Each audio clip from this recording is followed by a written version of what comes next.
छत्तीसगढ़ के मुख्यमंत्री विष्णुदेव साय के दामाद और उनकी बेटी को बस्तर के खूबसूरत जलप्रपात चित्रकूट में मुर्गा मटन की व्यवस्था ना करने पर चित्रकूट जलप्रपात को प्रतिबंध कराया गया है। चलिए इस पर आपको विस्तार से जानकारी दे देते हैं। नमस्कार, मैं विशाल कुमार गोमान से और आप बस्तर लालटेन देख रहे हैं। अगर आपने बस्तर लालटेन को अभी तक सब्सक्राइब नहीं किया तो कर लीजिए।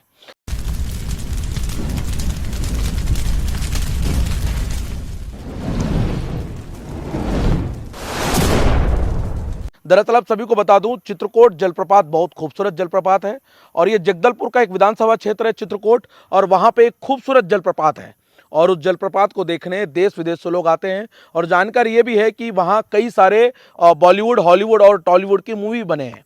लेकिन अभी एक खबर निकल कर आ रही है वहां से कि छत्तीसगढ़ के मुख्यमंत्री के दामाद और उनकी बेटी और उनके साथ 7-8 लोगों का अचानक चित्रकूट जलप्रपात जाने का प्लान बनता है और इसकी जानकारी एसडीएम को पहुंचाई जाती है। एसडीएम का नाम नीतीश वर्मा है और नीतीश वर्मा को जैसे ही ये खबर मिलती है, नीतीश वर्मा सीधे कोटवार के जरिए सरपंच को सूचना देते हैं। सरपंच का नाम बवर मौर्य है और बहुत तेज तर्रार सरपंच है। और जैसे ही सरपंच को कोटवार जानकारी दे देते हैं कि इस क्षेत्र में इस खूबसूरत जलप्रपात चित्रकूट को देखने के लिए छत्तीसगढ़ के मुख्यमंत्री के और उनके दामाद और उनके कुछ साथी आ रहे हैं और आपको वहां पे उनके लिए खाने पीने की व्यवस्था और साथ ही मटन मुर्गा का व्यवस्था करना होगा। सरपंच पढ़े लिखे हैं, युवा सरपंच है और बहुत तेज तर्रार है और कांग्रेस के कार्यकर्ता भी है। तो सरपंच साफ मना कर देते हैं कि मैं कौन से फंड से उन्हें खाने पीने की व्यवस्था कराऊं। तो कोटवार सीधे फिर से एसडीएम नीतीश वर्मा के पास जाते हैं और नीतीश वर्मा को कहते हैं कि सर, सरपंच ने तो साफ मना कर दिया। उसके बाद एसडीएम पूरी तरीके से नाराज हो जाते हैं, गुस्सा कर देते हैं और उसके 2 घंटे बाद एक नोटिस जारी करते हैं। और नोटिस में ये लिखा होता है कि आप लोग चित्रकूट के सरपंच और वहां के 15-20 लड़के अवैध वसूली कर रहे हो। और नोटिस का जवाब भी सरपंच बनाकर दे भी देते हैं, लेकिन एसडीएम लेने से साफ मना कर देते हैं। उसके 17 तारीख को एसडीएम, तहसीलदार और कुछ पुलिसकर्मी वहां पे आते हैं और तमाम लोग वहाँ पे सरपंच और वहाँ के जो क्षेत्र के जो लोग हैं वो भी वहाँ पहुँचते हैं। हालांकि वहाँ पहुँचने के बाद क्या कुछ हुआ आप वीडियो में पहले देखिएगा। इस दिनांक से यहाँ पर हम लोग को चलाना है। अब बोलिए आप। हो गया सर? हाँ, हो गया मेरा। मैं एक ही सवाल पूछूंगा सर। हाँ। आपने तो 10-12 सवाल पूछ लिया, ठीक है। आपने जो यहाँ पे व्यवस्था करने के लिए बोला था, मैं किसी मेरा बात सुनिए ना आप सुनिए ना, बोल रहे हो जब सुनिए ना, हम चुप थे, आप बोल रहे थे। अब आप सुनना पड़ेगा। आप किस नियम के तहत ये बताइए हमको कि व्यवस्था करने बोल रहे थे ना कल समिति मैं वाले को, किसी को बताइए किसी प्रकार की व्यवस्था के लिए नहीं बोला। सर। झूठ मत बोलिए,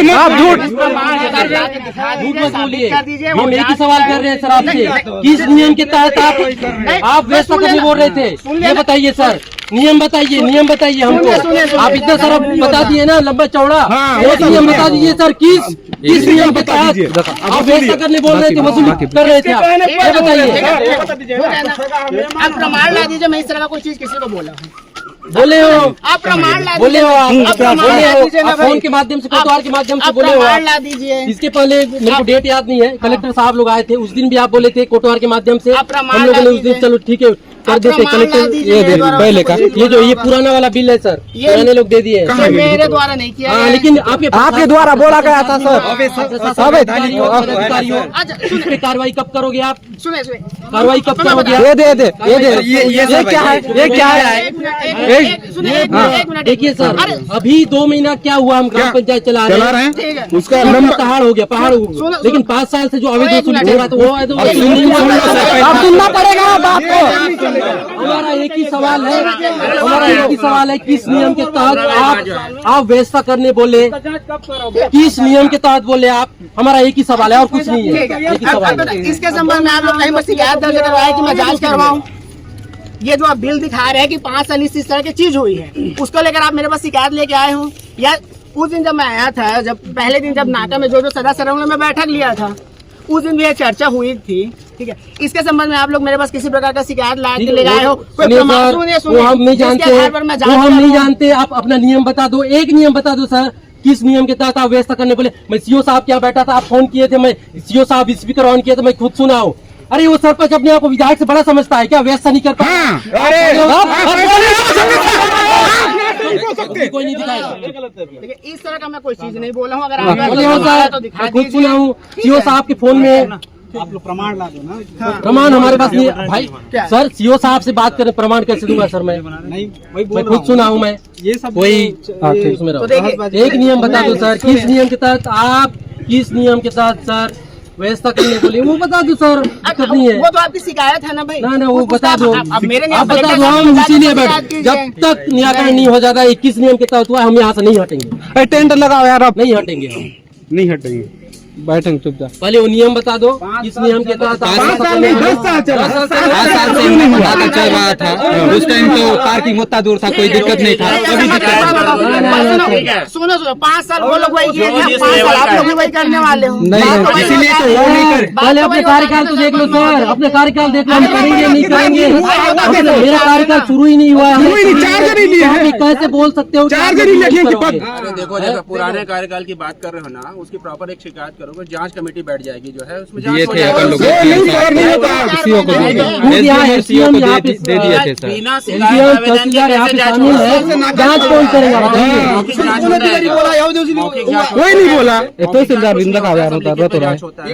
आप प्रॉपर तरीके ठीक है से सर, आप हमको भी एक लिखित में दे दीजिए, इस नियम के तहत हम आपको ये व्यवस्था करने के लिए बोल रहे हैं। एक आप एक लिखित में दे दीजिए। मैं तो नहीं सर, बोलूँ ना, मैं आपको याद सर, मैं कई बार बोला हूँ कोटवार को भी, अगर एसडीएम साहब बोल रहे हैं तो लिखित में दे दो, हम व्यवस्था कर देंगे। प्रोटोकॉल में है तो हम व्यवस्था कर देंगे, लेकिन आपके पास कुछ कोई ऐसा नियम ही नहीं है ठीक है भाई। व्यवस्था करने का, तो कहाँ से आप लिखित में दोगे? मैं समझ एक ही बात को लेकर उसको मत बोलो जो है। ना ना ना, इसमें बहुत सारे हम बिंदु उसी है बात पे देखो, देखिए, किस नियम के तहत आपने व्यवस्था करने बोला पंचायत को, नाका समिति को, किस नियम के तहत? नियम बता दो, नियम में है तो। मन चाहे बिल लेके आज के थमा देते देखो, हैं। जिस पे आप आरोप लगा रहे हो उसकी जिम्मेदारी नहीं है कि वो आरोप के बारे में बोले कि स्वेच्छा से स्वीकार करो जो चीज। नहीं सर, जो जिसके साथ अधिकारी नहीं बोले। विधानसभा की बात उठा रहे थे, तो आप उसका क्या तुम आवेदन जो बैठे थे? क्या है? है सचिव, क्या तुम तो आपने देखा कि उस वीडियो में क्या कुछ हुआ।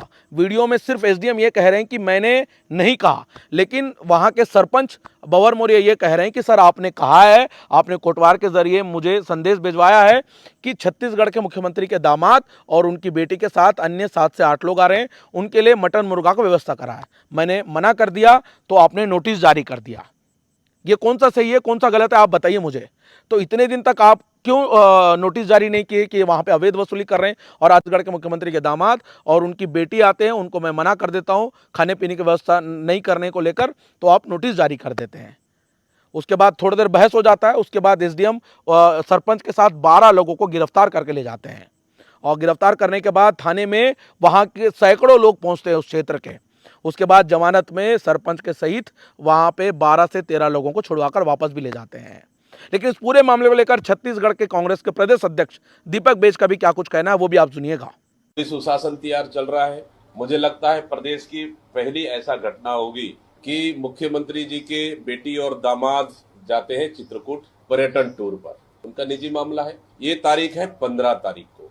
वहां के एसडीएम का फोन आता है, चित्रकूट के युवा सरपंच है, पढ़े लिखे सरपंच है, कि आपको उनके लिए मुर्गा बकरा खाना आदि इत्यादि डैश आदि सब व्यवस्था करना है।